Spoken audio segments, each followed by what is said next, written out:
It's just fantastic. Captain's Log, Subdate 210617.4. So, that Creepshow video did well, didn't it? Maybe I should talk about more polarizing content creators, and perhaps for everyone's benefit stick them all in ISO cubes. What do you all think? Welcome everyone to the exhibition of stupid people. Today we've got 4 subjects and 1 honourable mention to go through. So we're going to go straight in with the honourable mention as it is a tad controversial. For this we go to the Rochdale grooming gang members Adil Khan and Kari Abdul Rauf, who were both last July served deportation orders. But because of the way the justice system works in the United Kingdom, they've been able to appeal this at various tribunals. On the 8th of June 2021, at a tribunal hearing, Adil Khan decided to speak up on this, first of all saying that he had renounced his citizenship to the country he came from, which is Pakistan, which therefore, because of the deportation order, he is stateless, which is illegal under international law, which is clever, I'll give him that. The second part, and just to give this some scope, he got a 13-year-old girl pregnant, involved in trafficking of young, vulnerable white girls. The race aspect did play a part in all of this, if anyone knows anything about the grooming gang stuff. Said during the hearing, the immigration tribunal hearing, that we have not committed that big a crime. I gave this an honourable mention because I do intend on doing a follow-up Halls of Injustice on these people if they are in fact deported. That quote alone though is quite telling. So to the first subject we go to Oxfam, one of the world's biggest charities. A lawyer has accused Oxfam of suggesting that reporting sexual assault is contemptible because of a training document that says privileged white women were the root causes of sexual violence, because they want the offenders to be jailed and because this disproportionately affects minorities.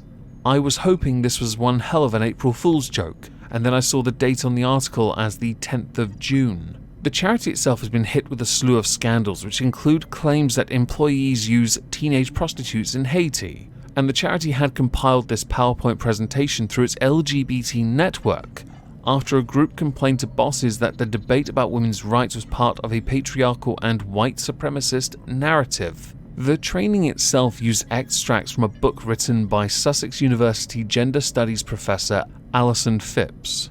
The message seems to be that a woman who reports a sexual assault to the police and presses charges is a contemptible white feminist.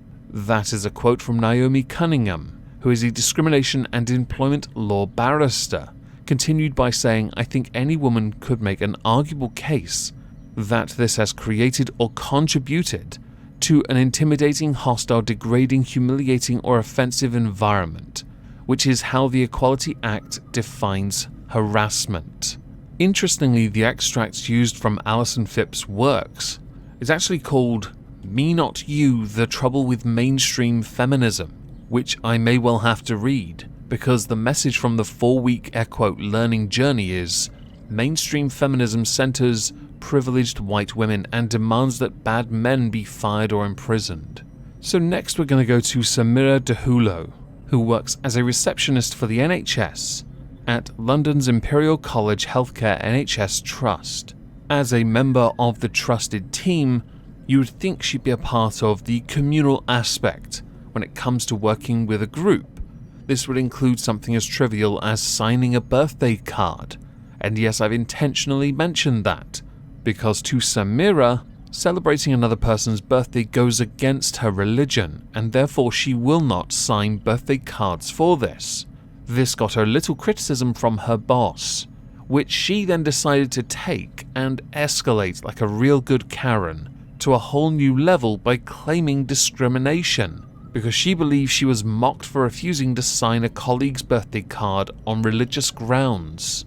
And at the tribunal, they decided to dismiss all the claims, concluding that her colleagues did not know that her refusal to celebrate birthdays had anything to do with her religion, with the judge ruling that she had tried to shoehorn her grievances at work into allegations of discrimination. And I do want to insert this now. She still signed the birthday card, even though it's against her faith.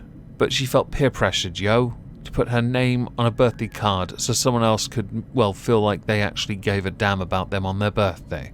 Alright. Mountain Molehill U. And if you are at all interested in reading the Employment Tribunal decision, it's actually on the gov.uk website, which I've linked down below. The full decision. It is quite fascinating. If any of you are IPA fans, and if you are especially British, you will have heard of BrewDog, a renowned hipster IPA firm. That's not necessarily a derogatory term, by the way, in the context of the company. It's how they champion themselves. They're the kinds that do £500 to quit if you're unhappy, and offer puppy leave. And that's not a joke. These are systems they've had in place, and they've appeared to be this welcoming, progressive company. Again, not intended as a pejorative. Well, last week, BrewDog were trending, and it is because of a handle called Punks with Purpose, where they published an open letter condemning some of the practices of BrewDog. This would include the likes of toxic attitudes, sexism, fostering a culture of fear, essentially a form of cancellation or condemning of behavioral practices that don't match up to the image which has led to BrewDog, BrewDog themselves, one of their co-founders, has had to publicly issue an apology on Twitter. The initial letter from Punks with Purpose garnered over 250 signatures from employees. Now this was anonymously done, so they themselves don't receive any backlash.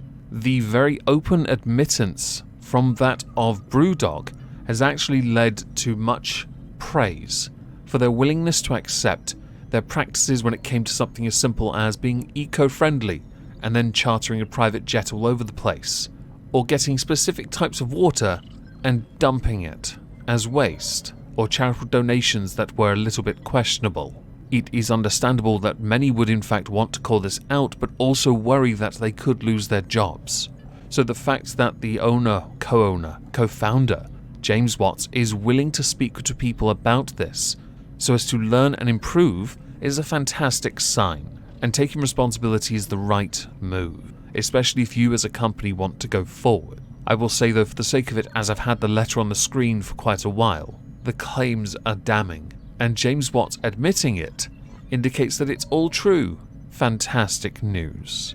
So I think we should now move on to the main event. And no, we're not going to talk about the fact that over the weekend TikTokers and YouTubers fought, and only one YouTuber lost because he turned up fat, which isn't a surprise to me because I did a content constable on Deji, and I indicated throughout the entire video the one thing he lacked was conviction. Link to that video in the description down below. Please consider giving it a watch and smash the like.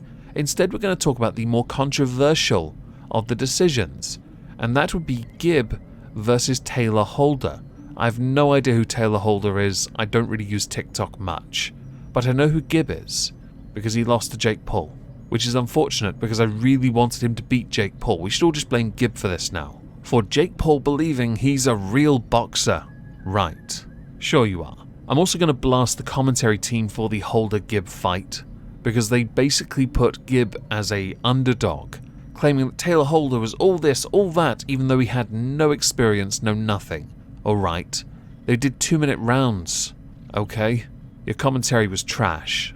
Alright, he didn't throw any punches and yet you thought he did well. Holder, that is. Gib, though, threw a lot of punches and hit a lot of the time. In fact, he did damage, and the result was declared a draw, which made no sense, especially as the scores were 49-46, 49-46, 50-46, which means unanimous decision victory. And the reason that they were never declared a winner was because the association in charge, the governing body for this bout, stated that there was never a plan for a winner to be announced in case of the fight going 5 rounds.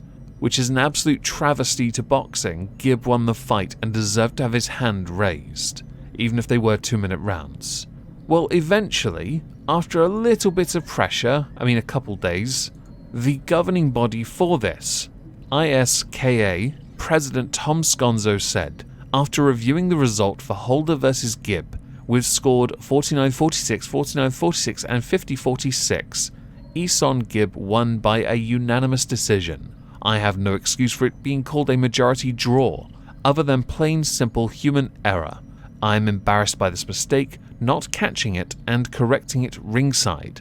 I sincerely apologize to both fighters, especially Gibb, who fought an amazing fight and deserved the recognition for his win. You do deserve to be recognized for your win, Gibb. Well done. You actually put on a decent display, unlike Fat Boy, who phoned it in and took a knee. Something which his own brother has blasted him for now because he is, like everyone else, sick of Deji just listening to yes men, who big him up and then just let him quit because he didn't put in the time and went to ring with a dad bod. Anyway, as we're done, I'd like to know what you all think. Please do let me know in the comments down below. As a final thing, I shall be streaming on Twitch tonight.